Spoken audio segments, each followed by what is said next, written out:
ಬರೀ ಮಾವಿನ ಹಣ್ಣಿನ ಜ್ಯೂಸು ಮಿಲ್ಕ್ ಶೇಕು ಮಾಡಿ ಕುಡಿದು ಬೇಜಾರಾಗಿದೆಯಾ? ಹಾಗಾದರೆ ಮಾವಿನ ಹಣ್ಣಿನ ಹೋಳಿಗೆನ ಒಂದು ಸರಿ ಮಾಡಿ ನೋಡೋಣ.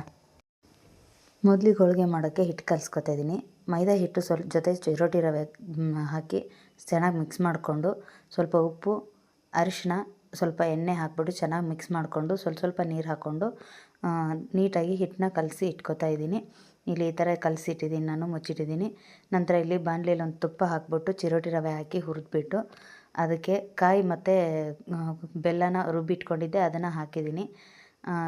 ಎಲ್ಲ ಮಿಕ್ಸ್ ಮಾಡಿಕೊಂಡು ಚೆನ್ನಾಗಿ ಅದ್ರ ಜೊತೆಗೆ ನಾನು ಚೆನ್ನಾಗಿ ಸ್ಮ್ಯಾಶ್ ಮಾಡಿ ಇಟ್ಕೊಂಡಿದ್ದೆ ಮೊದಲೇ, ಅದನ್ನೆಲ್ಲ ಹಾಕಿ ಚೆನ್ನಾಗಿ ಮಿಕ್ಸ್ ಮಾಡಿ ಇಟ್ಕೊಂಡಿದ್ದೀನಿ. ಹೂರಣ ರೆಡಿಯಾಗಿದೆ. ನಂತರ ಹಿಟ್ಟು ಚೆನ್ನಾಗಿ ನೆಂದಿದೆ ಅಂದ್ಬಿಟ್ಟು ಅದನ್ನು ರೆಡಿ ಮಾಡ್ಕೊಂಡಿದ್ದೀನಿ. ಈ ಥರ ಒಬ್ಬಟ್ಟಿಗೆ ರೆಡಿ ಮಾಡ್ಕೊತಾ ಇದ್ದೀನಿ.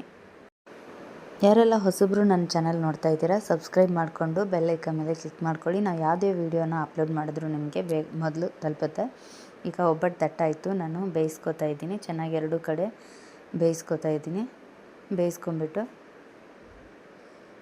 ತಟ್ಟೆಗೆ ಹಾಕಿ ತುಪ್ಪ ಹಾಕಿ ಸರ್ವ್ ಮಾಡಿದ್ರೆ ಒಬ್ಬಟ್ಟು ತಿನ್ನದೇ ಇರೋರು ಕೂಡ ತಿಂತಾರೆ. ತುಂಬ ಚೆನ್ನಾಗಿ ಬರುತ್ತೆ. ನೀವು ಒಂದು ಸಲ ಮಾವಿನ ಹಣ್ಣು ಸೀಸನ್ ಮುಗಿಯೋದ್ರೊಳಗೆ ಟ್ರೈ ಮಾಡಿ. ಹಾಗೆ ವಿಡಿಯೋನ ಲೈಕ್ ಮಾಡಿ, ಶೇರ್ ಮಾಡಿ ಅಂತ ಹೇಳ್ತಾ ಮತ್ತೆ ಸಿಗೋಣ ನೆಕ್ಸ್ಟ್ ವಿಡಿಯೋದಲ್ಲಿ ಹೊಸ ರೆಸಿಪಿ ಜೊತೆ ಮತ್ತೆ ಬರ್ತೀನಿ. ಈ ವಿಡಿಯೋ ಹೇಗಿತ್ತು ಅಂತ ಕಾಮೆಂಟ್ ಮಾಡಿ